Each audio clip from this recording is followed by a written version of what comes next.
भगवान की जय। प्यारे कृष्ण कन्हैया लाल की जय। पूज्यपाद श्री उड़िया बाबा जी के उपदेश। आज है प्रेमी और प्रेम। प्रश्न, भक्त के क्या लक्षण हैं? उत्तर, नंबर 1, क्रोध रूपी शैतान से दूर रहना। नंबर 2, किसी भी स्त्री के साथ एकांत में बात ना करना। नंबर 3, सर्वदा एकांतवास में प्रेम होना। नंबर 4, कम बोलना। नंबर 5, सवेरे 3 बजे से 5 बजे तक भगवत भजन करना।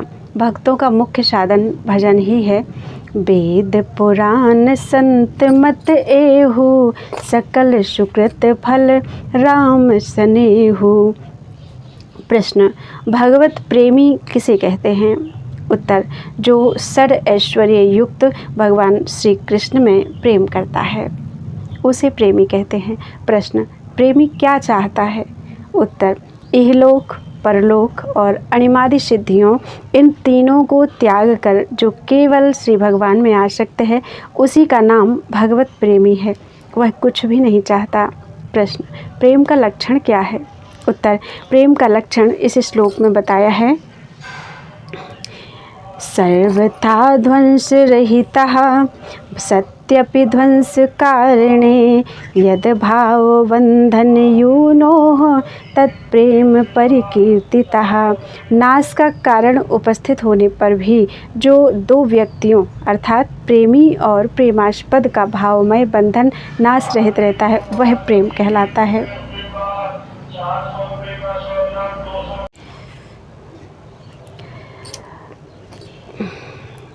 प्रश्न, भगवान को देखकर श्री जी मूर्छित क्यों हो जाती हैं? उत्तर, दर्शन से मिलन होता है, फिर भी यदि होश बना रहा तो मिलन ही क्या हुआ। भगवान और श्री जी तत्वतः एक ही हैं।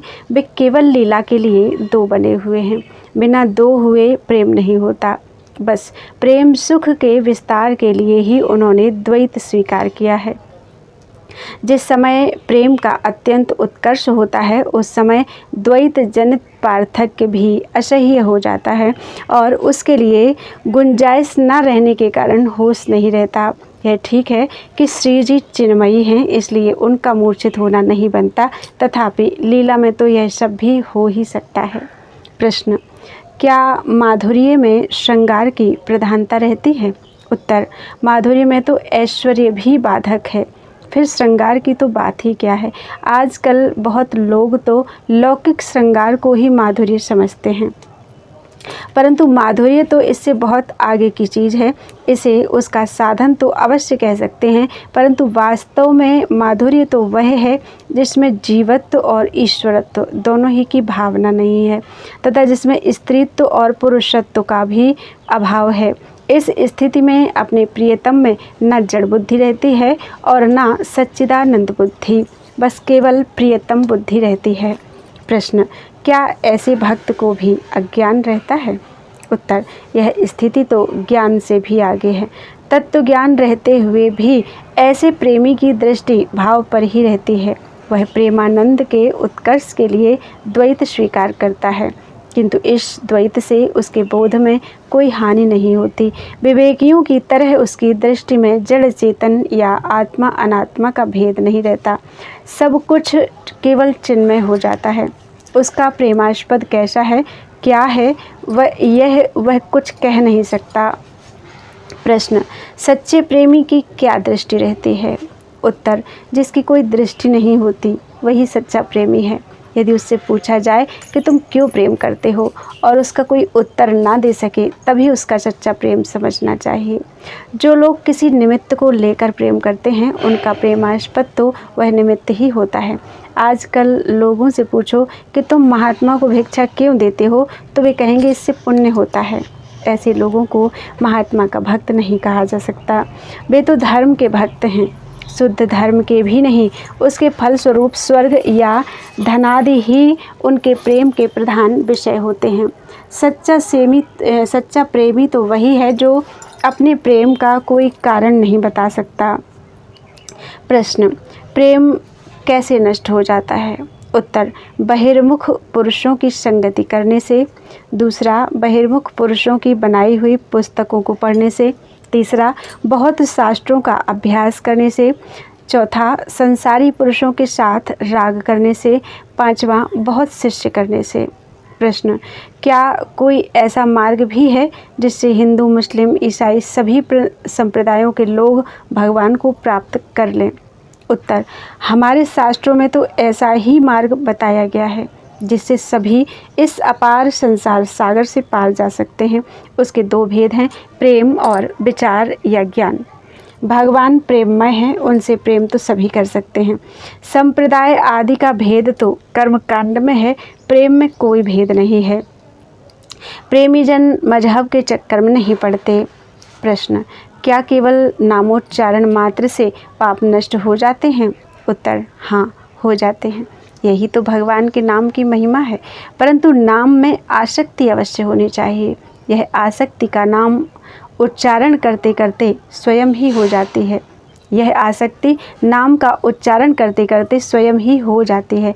आसक्ति के बिना काम नहीं चलेगा। जब सच्ची आसक्ति हो जाएगी तब सदा सर्वदा अपने आप ही चिंतन होता रहेगा। प्रश्न, साधारण पतिव्रता भी पति का वियोग होने पर अपने शरीर को नष्ट कर देती है, फिर जो प्रेम मार्ग में सबसे मुख्य मानी जाती है, उन गोपियों ने श्री कृष्ण का वियोग होने पर अपने शरीर क्यों नहीं छोड़ दिए? उत्तर, जहाँ प्रेम अनित्य होता है वहाँ उसका वियोग होने पर शरीर त्याग किया जाता है। गोपिकाओं का प्रेम तो नित्य था, उसका ना तो नाश हो सकता था और ना वस्तुतः कभी वियोग ही होता था। फिर वे शरीर क्यों छोड़ती? इसके सिवा वे तो अपना सर्वस्व श्री कृष्ण को अर्पण कर चुकी थीं। उनके शरीर तो श्री कृष्ण की वस्तु थे, उन्हें वे कैसे नष्ट कर सकती थीं? तीसरी, उनकी प्रसन्नता तो अपने प्रियतम की प्रसन्नता में ही थी। वे शरीर छोड़ देती तो प्यारे को दुख होता, अतः प्रियतम की प्रसन्नता के लिए उन्होंने दुस्सह विरहानल का दाह सहते हुए शरीर त्याग नहीं किया। प्रश्न, प्रेमी को ध्यान कब तक करना चाहिए? उत्तर, जब तक शरीर रहे। कारण कि प्रेम में विषयासक्ति तो रहती ही नहीं, और फिर करेगा क्या? गाढ़ अनुराग में ध्येय से अतिरिक्त और कुछ नहीं रहता। विषय तो मिट्टी की लकड़ी के समान रह जाते हैं, मिट्टी की लड़की के समान रह जाते हैं। मिट्टी की लड़की से भला कौन विवाह करेगा? कागज़ के घोड़े पर कौन चढ़ना चाहेगा? इसी प्रकार प्रेमी को विषय तुच्छ दिखाई देते हैं। उस समय प्रेमी के लिए कोई नियम भी नहीं रहता, अतः ध्यान का भी कोई नियम नहीं किया जा सकता। ध्यान का नियम तो उसी के लिए है जो सब काम नियम से करता है। प्रेमी का तो स्वभाव से ही निरंतर ध्यान चलता है। भक्ति और प्रेम में क्या अंतर है? उत्तर, भगवदाकार वृत्ति करते हुए जब तक भगवान और भक्त का भेद बना रहता है तब तक उसे भक्ति कहते हैं, और जब भगवदाकार वृत्ति इतनी गाढ़ हो जाए कि भक्त और भगवान का भेद प्रतीत ना हो तो उसे प्रेम कहा जाता है। प्रश्न, भक्ति और मुक्ति में क्या अंतर है? उत्तर, जगत को याद ना करके भगवान को याद करें, यही भक्ति है। और जब जगत एवं भगवान दोनों को याद ना करें तो यही मुक्ति है। प्रश्न, उपासक को यदि आनंद का अनुभव ना हो तो उसका क्या कारण समझना चाहिए? उत्तर, इसका कारण चिंतन की कमी है। जब तक चिंतन में आसक्ति नहीं होगी तब तक आनंद नहीं होगा। इसलिए इष्टाकार वृत्ति करो, ध्यान करो, सत्संग करो, गुणानुवाद करो, श्रवण करो, साधु दर्शन करो, एकांत देश में रहो, गुरु सेवा करो। इन सब से ही इष्ट देव में आसक्ति होगी, विषय में दुख का अनुभव होगा तथा इष्ट में सुख की अनुभूति होगी। संशयात्मा की एक में आसक्ति नहीं होती, अतः वह नष्ट हो जाता है। अधिक पुस्तक या अधिक शास्त्र विचार करने से भी चिंतन में आसक्ति नहीं होती। प्रेम में माया, विचार और प्रारब्ध के लिए कोई स्थान नहीं है। प्रेमी मुक्ति या लय होना भी नहीं चाहता, वह तो अपने उपास्य देव को अपने सामने देखते रहना चाहता है। प्रेम में कभी पूर्णिमा नहीं होती, सर्वदा प्रतिपदा ही रहती है। प्रेम जितना बढ़ेगा उसमें उतनी ही कमी दिखाई देगी। यदि प्रेमी में कुछ भी विचार या विवेक है तो उसमें उतनी ही प्रेम की कमी समझनी चाहिए। प्रेम का मार्ग ही निराला है, वहाँ मर्यादा कुछ भी नहीं है। भगवान में प्रेम होने पर तो घर ही जंगल हो जाता है और बिना प्रेम के जंगल भी घर बन जाता है। इसी प्रकार भगवत प्रेम न होने पर एकांत भी संसार रूप हो जाता है। प्रेम सक्रिय और दो प्रकार का होता है। सक्रिय प्रेम में वासना रहती है और वासना की पूर्ति होने पर वह निवृत्त हो जाता है। निष्क्रिय प्रेम स्वाभाविक होता है, यह साक्षात भगवान का स्वरूप ही है। जैसे यदि कोई स्त्री अत्यंत रूपवती हो और उसे भोगने की इच्छा हो तो इसे सक्रिय प्रेम कहेंगे, यह भोगने के बाद समाप्त हो जाएगा। किंतु यदि सौंदर्य में ही प्रेम है तो उससे कभी भोग वासना का भाव नहीं आ सकता। सौंदर्य का तो कभी नाश नहीं होता, अतः उसके प्रति जो प्रेम है वह भगवत रूप ही है। जैसे कोई सुंदर पुष्प है, यदि उसे देखने से प्रसन्नता हो, तोड़ने की इच्छा ना हो तो इसे निष्क्रिय प्रेम कहेंगे, और यदि उसे तोड़कर सूंघना चाहें तो ये सक्रिय प्रेम होगा। यदि आनंद लेना है तो भगवान से प्रेम करो। पदार्थों के बनने बिगड़ने से कोई लाभ हानि नहीं है। इस दोहे में बतलाया हुआ व्यक्ति कितना जबरदस्त प्रेमी है। सुरपति नरपति लोकपति, जिनके भावे घास, रहे परम आनंद मगन, तज सबही की आस। प्रेम ज्ञान को दबा देता है। श्री नारायण स्वामी जी कहते हैं, नारायण दो बात सो और अधिक नहीं बात, रसिकन को सत्संग नित, युगल ध्यान दिन रात। सचमुच इन दो बातों से बढ़कर और क्या बात हो सकती है। भगवान के बल का अनुभव प्रेम से होता है। गोपियों से भगवान कृष्ण एक क्षण के लिए भी अलग नहीं होते थे। जब वर्तमान काल के भक्तों से भी भगवान दूर नहीं होते तो गोपियों से कैसे दूर हो जा सकते थे। शास्त्र में भी कहा है, वृंदावनम परित्यज्य पादमेकम न गच्छति। सच है, भगवान तो भक्त के अधीन हैं। भक्त यदि ना चाहे तो वे वृंदावन से बाहर कैसे जा सकते हैं। भगवान सर्वव्यापक तो उन्हीं के लिए हैं, उनकी जिनकी दृष्टि में सर्व हैं। भगवान तो भावग्राही हैं, वे भक्तानुग्रह विग्रह हैं। उन्हें भक्तों की भावना के अनुसार ही व्यवहार करना पड़ता है। एक बार नैमिषारण्य में ऋषियों ने मिलकर विचार किया कि ज्ञान बड़ा है या प्रेम, तथा दान बड़ा है या श्री कृष्ण नाम। तब यह निर्णय हुआ कि ज्ञानमेव तुलितच्च तुलाया प्रेम नैव तुलितच्च तुलायां, ज्ञानमेव तुलितंच तुलायां, कृष्ण नाम तुलितं न तुलायां। अर्थात ज्ञान और दान को तो तराजू में तौल लिया गया, किंतु प्रेम और कृष्ण नाम तराजू में नहीं तौले जा सकते। अतः ज्ञान और दान की अपेक्षा प्रेम और श्री कृष्ण नाम ही बढ़कर रहे। प्रेमी को त्याग स्वयं होता है और विवेकियों को त्याग करना पड़ता है। प्रेमी से विषयों का चिंतन होता ही नहीं और विवेकी विषयों में दोष दृष्टि करता रहता है। श्री नारायण स्वामी जी कहते हैं, विधि निषेध श्रुति वेद की, मैण देत सब मेट, नारायण जाके ही लागत प्रेम चपेट, नेम धर्म धीरज समुझ, सोच विचार अनेक, नारायण प्रेमी निकट, इनमें रहे न एक।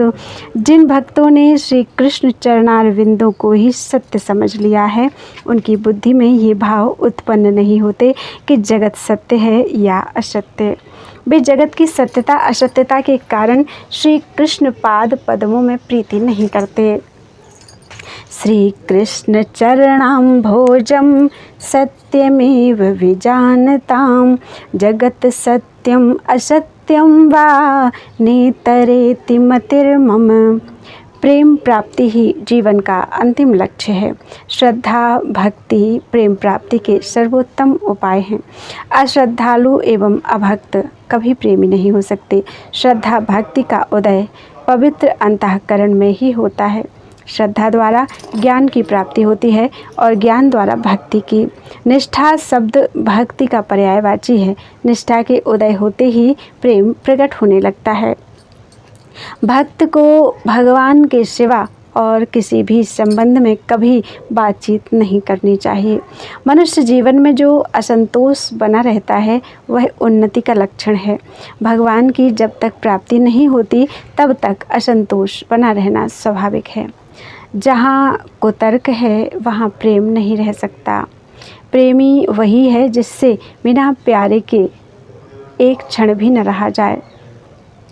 षडैश्वर्य युक्त भगवान श्री कृष्ण में जो प्रेम करते हैं उन्हें प्रेमी कहते हैं, तथा जो इस्लोक परलोक एवं अणिमादि सिद्धियों को त्याग कर भगवान में आसक्त हैं वे ही प्रेमी हैं।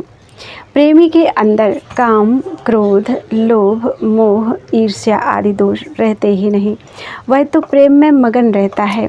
भक्ति का फल प्रेम है। प्रेम का स्वरूप अनिर्वचनीय है।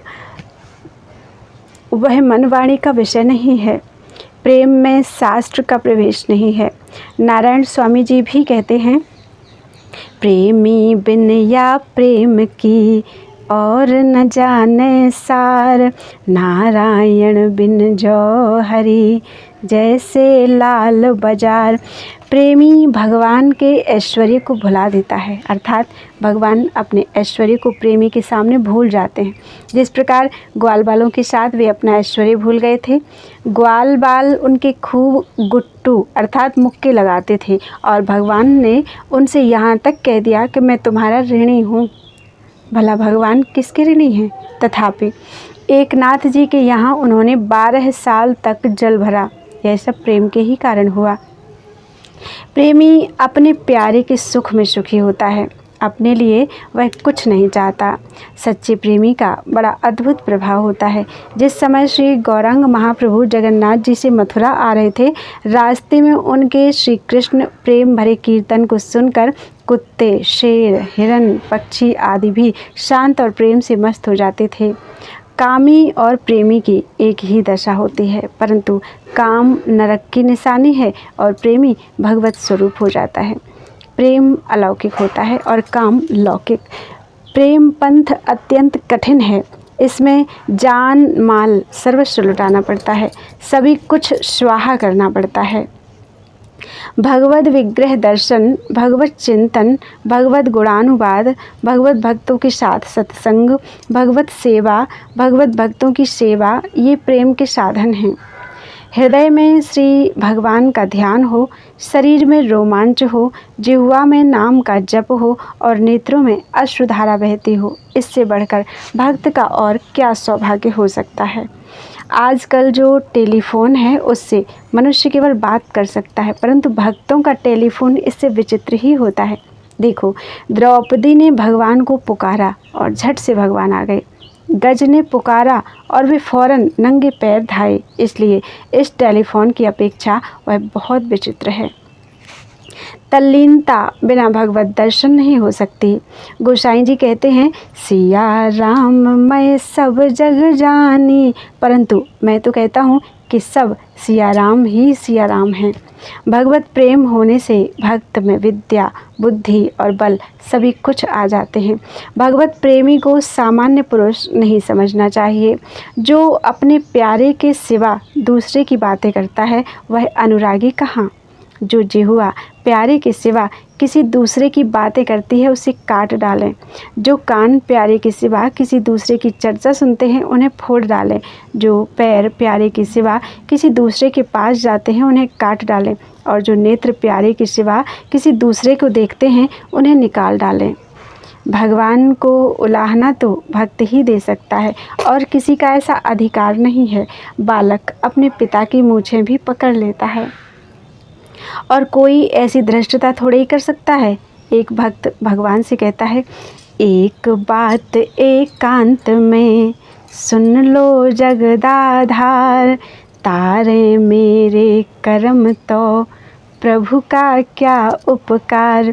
भक्त के सिवा भगवान से और कौन ऐसा कह सकता है। भगवान भी सब ऋषि कहते हैं, मानहु एक भगति कर नाता।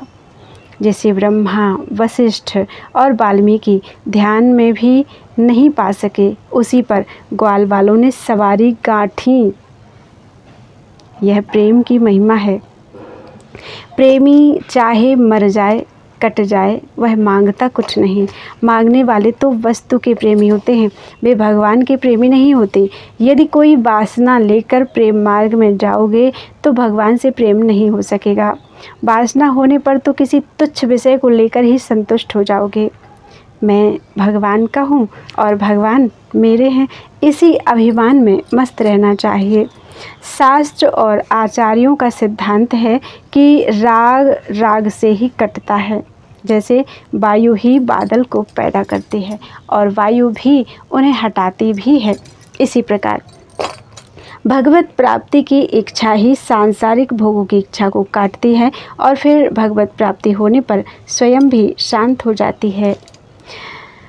भगवान की स्वयं प्रेम करने की इच्छा नहीं होती, किंतु जब भक्त प्रेम करने लगता है तो उन्हें भी करना पड़ता है। भक्त अपने प्रेम से भगवान को काबू में कर लेता है। जिस समय लड़की पिता के घर में रहती है, मुंह खोलकर हर जगह घूमती रहती है, उसे किसी प्रकार की लज्जा नहीं होती, किंतु जब अंतःपुर में पति के यहाँ चली जाती है तो वहाँ के सब गुण उसमें अपने आप आ जाते हैं। इसी प्रकार अब जब अंतर्ज्योति मिल जाती है तो स्वयं ही उसमें अनुराग हो जाता है। भक्ति का फल ज्ञान नहीं बल्कि भक्ति ही है और फल रूपा भक्ति को ही प्रेम कहते हैं। इष्ट या आत्मा में आसक्ति ना होकर संसार में आसक्ति होना ही निरानंद का कारण है। आनंद तो आसक्ति से ही होता है। भाव स्थायी है और आनंद उसका तरंग है। भाव होने पर ही आनंद होता है। आसक्ति का फल भाव है और भाव का फल आनंद है। भक्त भगवान को अपने सामने बुलाना नहीं चाहता, वह तो यही चाहता है कि निरंतर भगवदाकार वृत्ति रहे।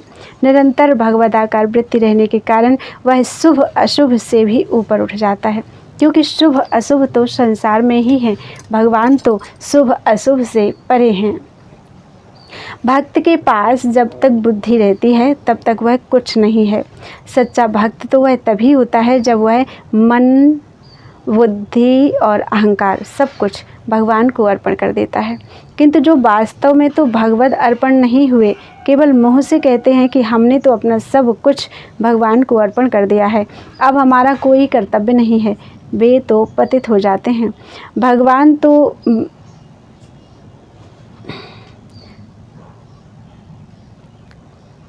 भगवत को क्या लिखा है, भाव तो हृदय से होना चाहिए, केवल कहने सुनने से कुछ नहीं होता। भक्ति के लिए योग सांप है और ज्ञान अजगर है।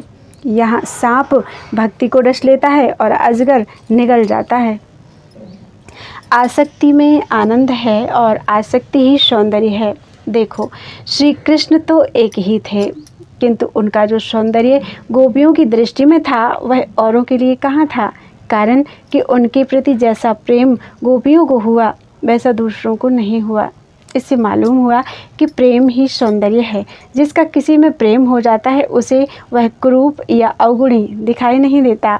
वैराग्यवान को धन और ब्रह्मचारी को स्त्री अच्छी नहीं लगती, किंतु लोभी के लिए धन और कामी के लिए स्त्री तो प्राणों से भी बढ़कर है। अतः सौंदर्य और आनंद तो आसक्ति में ही है। यदि ऐसा ना होता तो जो चीज़ एक को प्रिय और सुंदर जान पड़ती है वह सभी को वैसी ही मालूम होनी चाहिए। सौंदर्य, विश्राम और प्रकाश ये आंतरिक भी होते हैं और बाह्य भी, किंतु जिन्हें आंतरिक सौंदर्य मिल जाता है उनके लिए बाह्य पदार्थों में सुंदरता नहीं रहती। इसी प्रकार आंतरिक विश्राम मिलने पर बाह्य विश्राम और आंतरिक प्रकाश मिलने पर बाह्य प्रकाश फीके पड़ जाते हैं। भगवत संबंध होने पर धर्म अधर्म अथवा पाप पुण्य नीचे रह जाते हैं। जिनकी भजन में आसक्ति है उससे पाप हो ही नहीं सकता। यदि दैववश कोई अशास्त्रीय आचरण हो जाए तो भी आसक्ति न होने के कारण उससे पाप नहीं लगता। सच्चा प्रेम एक ही जगह होता है, यह भी सबका अनुभव है। प्रेमी की पहचान क्या है, इसी विषय में भी नारायण स्वामी जी कहते हैं, रूप छके घूमत रहें, रूप छके झूमत रहें, तन को तनक न ध्यान, नारायण दृग जल वह, यह प्रेम पहचान, विरह कमंडल कर लिए, बैरागी दो नैन, मांगे दरस मधु करी, छके रहत दिन रैन।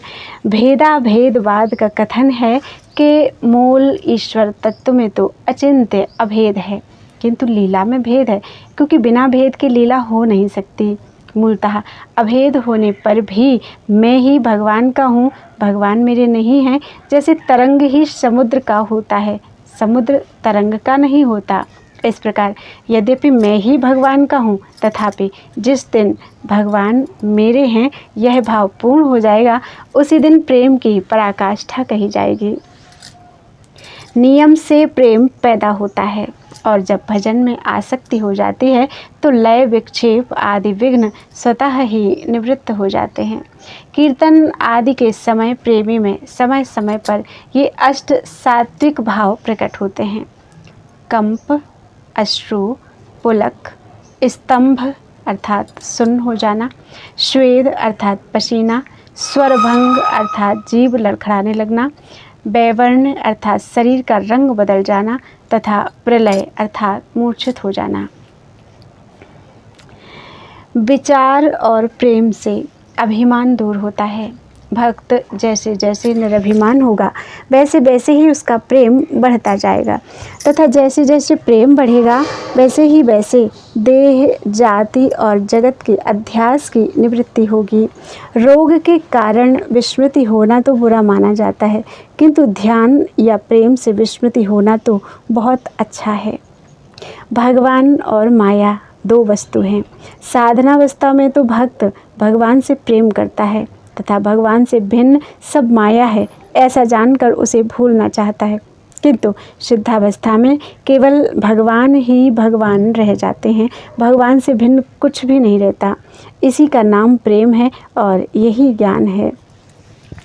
पराभक्ति और ज्ञान में तनिकहु नाहिन भेद, नारायण मुख्य प्रेम है, कहें संत अरुवेद। प्रेम में कोई पंथ नहीं है, आकर्षण होने पर चिंतन करते रहना यही प्रेमी का पंथ है। इसमें कोई विधि निषेध नहीं है, बस प्रियतम का संयोग ही आनंद है। कबीरा खड़ा बाजार में, दो दिन की खैर, ना काहू सो दोस्ती, ना काहू सो बैर। भगवान राम ने सबरी के जूठे बेर खाए, यह विधि निषेधमय कर्म कांड से ऊपर की बात है। जूठा खाने की महिमा तो प्रेमी जानता है, यह प्रेम मार्ग की बात है, पंडितों के समालोचना करने की बात नहीं है। इसे तो प्रेमी ही अनुभव कर सकते हैं। देखो, श्री कृष्ण ने भी तो ग्वाल बालों का जूठा खाया था। धर्म और ज्ञान के उपदेश से प्रेम शिथिल पड़ जाता है। इसीलिए महाराज के समय भगवान गोपियों को धर्म का उपदेश देने लगे थे। इसी प्रकार जब सूर्य ग्रहण के समय गोपियाँ कुरुक्षेत्र गईं और वहाँ श्री कृष्ण से उनकी भेंट हुई, तब भी श्री कृष्ण ने उन्हें ज्ञान का उपदेश दिया। इस पर गोपियाँ बोलीं, गोपाल तुम तो अब भी गंवार के गंवार ही रहे। हम तो समझती थीं कि द्वारका के राजा होकर तुम्हें कुछ अकल आ गई होगी। भला अनधिकारी को उपदेश करना गंवारपन नहीं तो क्या है।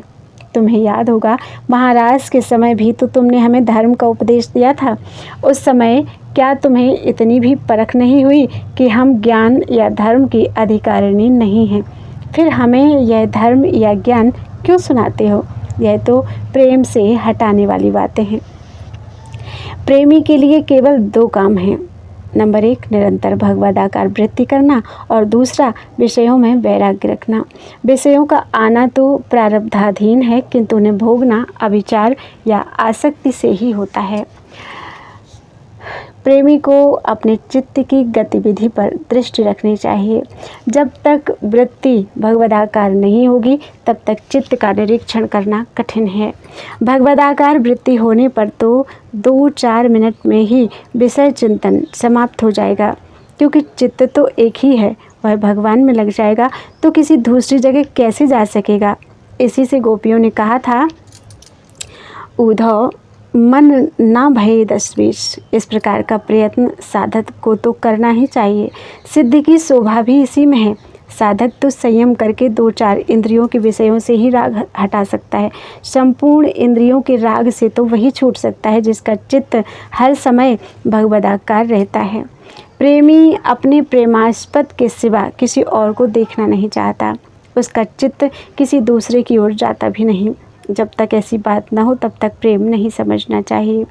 श्री नारायण स्वामी कहते हैं, जाके ही में बस गई मोहन की मुस्कान, नारायण ताके ही और न लागत बान, विधि निषेध श्रुति वेद की मेड़ देत सो मेट, नारायण जाके ही लागत प्रेम चपेट।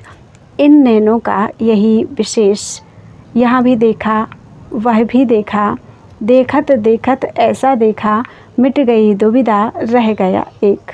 इन नैनों का यही विशेष, यह भी देखा वह भी देख, देखत देखत ऐसा देख, मिट गई दुविधा रह गयो एक। भगवान के स्वरूप में तो प्रेम हो भी जाता है, किंतु नाम में प्रेम होना कठिन है। जिसने बहुत समय तक भगवत सेवा की होती है उसी का नाम में प्रेम होता है। भगवान का नाम उनके स्वरूप और सेवा दोनों से सूक्ष्म है। ब्रज के प्रेमी महात्मा श्री नारायण स्वामी जी के कुछ प्रेम संबंधी दोहे मुझे बहुत पसंद हैं। वे बड़े भारी प्रेमी महात्मा हुए हैं। प्रेम मगन गद गद गिरा, कढ़े न मुकते बात, नारायण महबूब बिनु और न कछु सुहात, मन में लागी चटपटी कब निरखूं घनश्याम, नारायण भूल्यो सभी खान पान बेशाम, नारायण हरि लगन में 5 बात न सुहात, विषय भोग निद्रा हसी जगत प्रीति बहु बात, ब्रह्मादिक के भोग सब विष सम लागत ताहे, नारायण ब्रज चंद की लगन लगी है जाहे,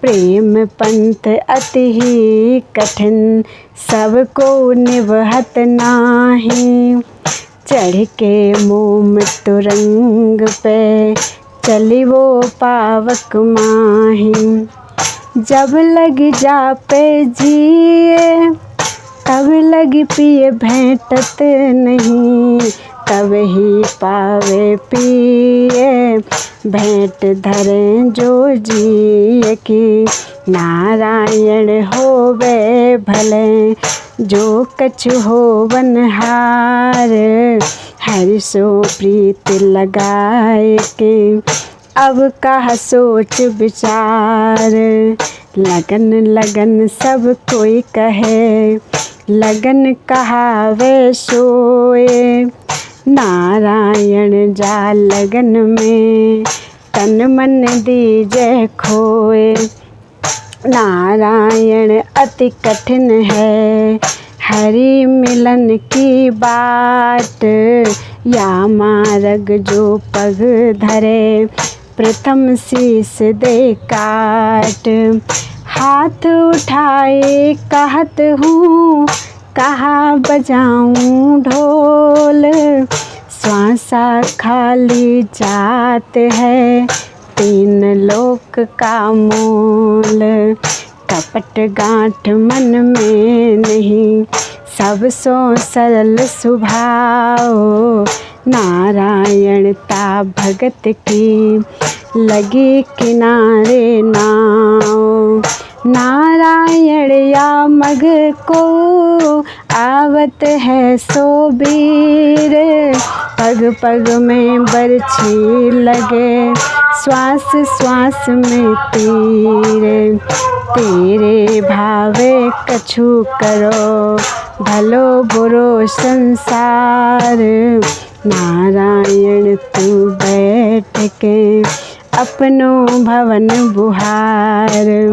धन यौवन यो जात है, जाबिद उड़त कपूर। नारायण गोपाल भज, क्यों चाटत जग धूर। ज्ञान कथा सीखी घनी, प्रश्न करत अति गूढ़। नारायण बिन धारणा, वृथा बकत है मूढ़। जाके मन में बसी रही, मोहन की मुस्कान। नारायण ताके हिए, और न लागत ज्ञान।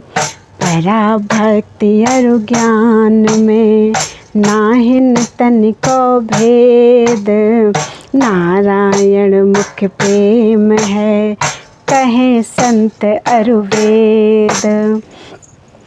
रामायण तो तुम लोग बहुत दिनों से पढ़ते हो, किंतु उसमें तुम्हारा प्रेम नहीं है। यदि प्रेम होता तो उसमें जहाँ विरह का प्रसंग आता है, उसे तुम कैसे पूरा पढ़ सकते हो। वहाँ तो आँखों से आंसुओं की धार बहने लगेगी, फिर किस प्रकार प्रसंग पूरा होगा। वास्तव में प्रेमी का तो नाम लेते ही मन रुक जाता है। योगी के लिए जैसे सुषुम्ना नाड़ी से अमृत झरता है, वैसी ही प्रेमी की आँखों से भी निरंतर अमृत धारा बहती रहती है। नियम ही प्रेम का साधन है, किंतु प्रेम की सिद्धावस्था में नियम का बाधक हो जाता है। गाढ़ अनुराग ही प्रेम की सिद्धावस्था है। संसार में जो कुछ दिखता है, वह संपूर्ण दृश्य विराट भगवान का शरीर है। भगवान इससे अलग हैं। इसी प्रकार मैं भी शरीर से अलग हूँ, किंतु हम शरीर में आसक्त हैं और भगवान अपने शरीर में आसक्त नहीं हैं। जब मैं भगवत प्रेम में अपने शरीर को भूल जाता हूँ, अर्थात शरीर से अलग हो जाता हूँ, तो केवल शुद्ध चेतन स्वरूप रह जाता हूँ। भगवान भी शुद्ध चेतन स्वरूप ही हैं। इस प्रकार हम दोनों की जाति एक ही है, अतः उस समय मैं उनसे अभिन्न हो जाता हूँ। यही वास्तविक भगवत प्रेम है। पहले विषयासक्ति, महात्म्य ज्ञान अथवा ऐश्वर्य के कारण प्रीति होती है। विषयासक्ति में भोग वृद्धि, महात्म्य ज्ञान में धर्म बुद्धि और ऐश्वर्य में गौरव रहता है। शुद्ध प्रेम इनसे आगे है, उसमें कोई निमित्त नहीं होता। उसी को माधुर्य कहते हैं। फारसी वालों ने प्रेमियों के 9 लक्षण बताए हैं। ठंडी सांस, पीला मुँह, सजल नेत्र, अल्प आहार, अल्प निद्रा, मित्र भाषण, व्याकुलता, अनुबधानता अर्थात बेखबरी और निरंतर प्रतीक्षा। श्री नारायण स्वामी जी कहते हैं, नारायण हरि लगन में 5 बात न सुहात। विषय भोग निद्रा हंसी, जगत प्रीति बहु बात। भक्ति मार्ग में प्रेम अंतिम गति है। उससे पहले 8 भूमिकाएं और होती हैं, जैसा कि कहा है, आदौ श्रद्धा, ततः साधु संगोथ भजन क्रिया। ततोऽनर्थ निवृत्ति स्यात्, ततो निष्ठा रुचिस्तथा। यथा शक्तिस्ततो भावः, ततः प्रेमाभ्युदञ्चते। साधकानामयं प्रेम, प्रादुर्भावे भवेत् क्रमः। जहाँ परस्पर प्रेम होता है, वहाँ 6 बातें होती हैं। देना, लेना, गुप्त बातें कह देना, गुप्त बातें पूछना, भोजन करना और भोजन कराना। कहा भी है, ददाति प्रतिगृह्णाति गुह्यमाख्याति पृच्छति भुक्तं भोजयते चैव षड्विधं प्रीति लक्षणम। वास्तविक प्रेम में तो एक ही रहता है, दो नहीं रह सकते। जब तक द्वैत है तब तक असली प्रेम नहीं है, मैं तू ही द्वैत भाव है। जब केवल प्रेमास्पद ही रह जाए, प्रेम करने वाले का अभाव हो जाए, तभी असली प्रेम समझना चाहिए। जो स्वाभाविक प्रेम होता है वह सर्वदा एक रस बना रहता है, किंतु कृत्रिम प्रेम घटता बढ़ता है, वह सर्वदा नहीं रहता। स्वाभाविक प्रेम कारण से होता है और कृत्रिम प्रेम कार्य से। कारण पृथ्वी है, कार्य खिलौना समझना चाहिए। सबके मूल कारण भगवान हैं, अतः स्वाभाविक प्रेम केवल भगवान में ही हो सकता है। पहले श्रद्धा होती है, फिर संत समागम होता है, उसके पश्चात भजन संबंधी कृत्य होते हैं, तदनंतर अनर्थ पाप रूप प्रतिबंध की निवृत्ति और भजन में निष्ठा होती है। भजन में निष्ठा हो जाने पर रुचि और फिर आसक्ति होती है। आसक्ति हो जाने पर भाव होता है और उसके पश्चात प्रेम का प्रादुर्भाव होता है। साधकों में प्रेम का प्रादुर्भाव होने में यह क्रम रहता है।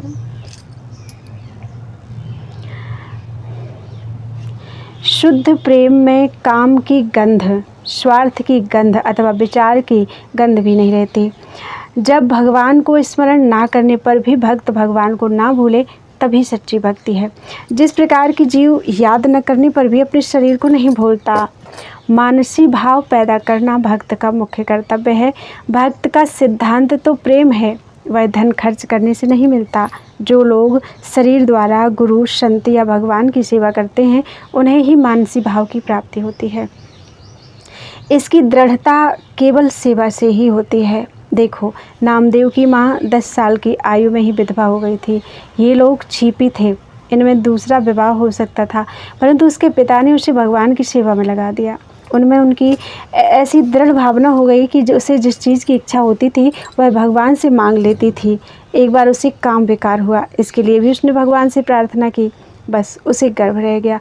उसके पिता को संदेह हुआ तो आकाशवाणी हुई कि यह गर्भ मेरा है। उसी से नामदेव का जन्म हुआ। यह दृढ़ भावना की बात है। प्रेमियों की क्या पहचान है, इस विषय में किसी ने कहा है कि उसके कपड़े जीर्ण शीर्ण होते हैं और शरीर बहुत कृश होता है। आशिकों के ये पत्ते तन लटे, कपड़े फटे। भगवत संबंध होने पर तो धर्म अधर्म पाप पुण्य नीचे ही रह जाते हैं। भला जिसकी भजन में आसक्ति है उससे पाप कैसे हो सकता है। यदि दैवात कुछ हो जाए तो उसमें आसक्ति न रहने के कारण उसका कोई प्रभाव नहीं पड़ता। प्रेम तो एक ही जगह हुआ करता है, ऐसा सबका अनुभव है। श्री नारायण स्वामी जी ने प्रेमी के स्वरूप का कैसा अद्भुत वर्णन किया है।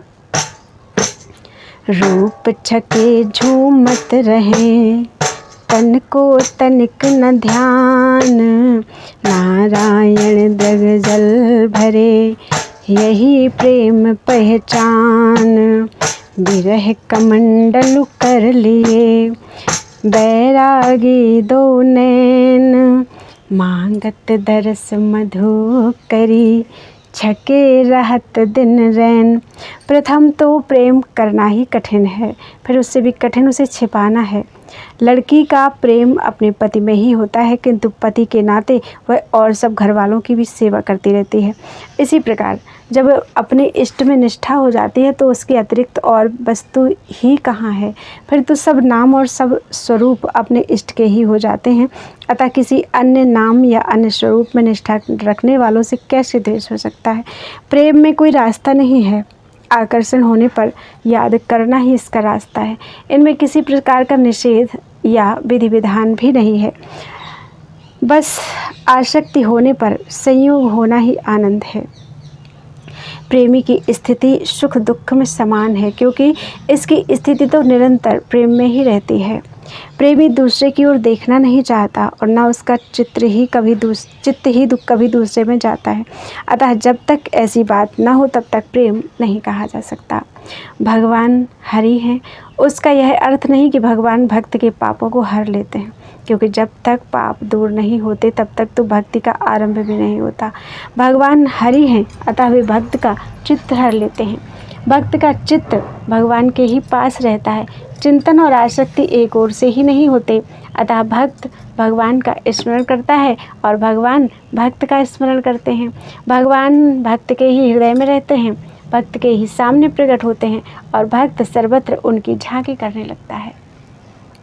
भगवान भक्त के सामने नाचने लगते हैं और भक्त सर्वदा उन्हें अपने समीप ही देखता है, वह उन्हें कहीं अन्यत्र नहीं देखता। जब भगवान से प्रेम हो जाता है तो संसार की समस्त कामनाएं जाती रहती हैं। अपने प्रेमास्पद का नाम लेने पर प्रेमी का मन रुक जाता है। जैसे योगी की सुषुम्ना नाड़ी से अमृत टपकता है, वैसे ही प्रेमी की आंखों से अमृत की धारा बहती रहती है।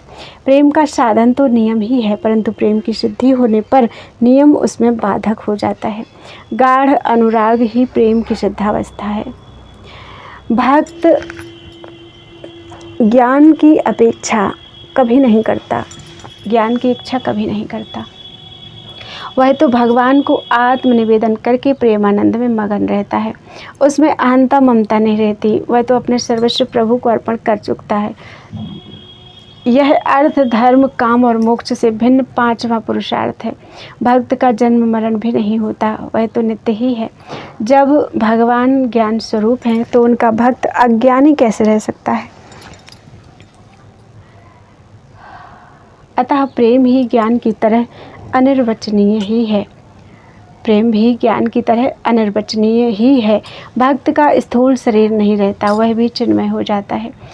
देखते देखते हो जाती है हालत तारी, आप खो जाता हूँ जब आपको पा जाता हूँ। प्रेम की पहचान बाहरी क्रिया से नहीं होती, यह तो आंतरिक भाव का पता लगने पर ही परखा जा सकता है। देखो, एक जगह जंगल में हनुमान जी की प्रतिमा विराजमान थी। एक हनुमान जी के प्रेमी महात्मा वहाँ आए और कहने लगे कि हमारे इष्ट देव तो चौड़े में रहते हैं, हम कुटी में कैसे रहें। बस उसी जगह भूखे प्यासे 3 दिन तक पड़े रहे। लोगों को उनके संकल्प का पता लगा तो उन्होंने हनुमान जी के ऊपर एक छप्पर बनवा दिया। बस महात्मा चले गए। कुछ दिनों के बाद एक दूसरे महात्मा आए, उनके इष्ट भी हनुमान जी ही थे।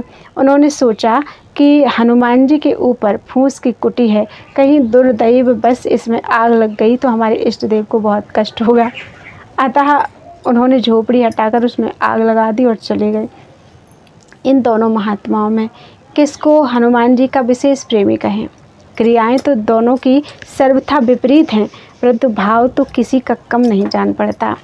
प्रेम 2 प्रकार का होता है, स्वाभाविक और कृत्रिम। स्वाभाविक प्रेम कारण में होता है और वह सदा एक रस बना रहता है, तथा कृत्रिम प्रेम कार्य में होता है और वह कार्य के बनने बिगड़ने के साथ घटता बढ़ता एवं नष्ट भी हो जाता है।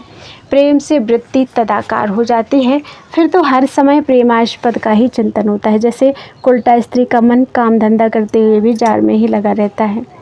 जिसका संसार में राग है वह विषयी है, जिसका भगवान में राग है वह भक्त है, और जिसका किसी में भी राग नहीं है वह विवेकी है। आनंद और कुछ नहीं है, बस आसक्ति होकर जो तदाकार वृत्ति हो जाती है उसी से आनंद का विकास हो जाता है।